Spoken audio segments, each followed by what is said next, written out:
Сторизде, постта және басқа да әлеуметтік желілерде қолданылып жатқан қазіргі таңдағы трендтегі әдемі шрифті қайдан аламыз? Ол үшін бізге App Store'да немесе Play Market'тен Letter Shift деген осы приложениені көшіріп алу керек. Мен розовый тұрған Letter Shift приложениясын көшіріп аламыз.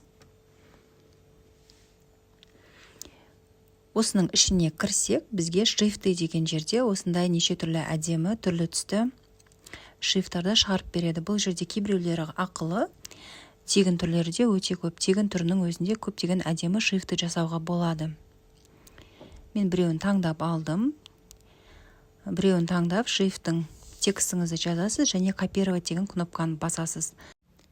Сторизде немесе Reels'да видео немесе баннер жасап жатсаңыз, осында алып кеп вставить етіп қойсаңыз болады. Солай видеоңызды немесе баннеріңізді сақтап аласыз.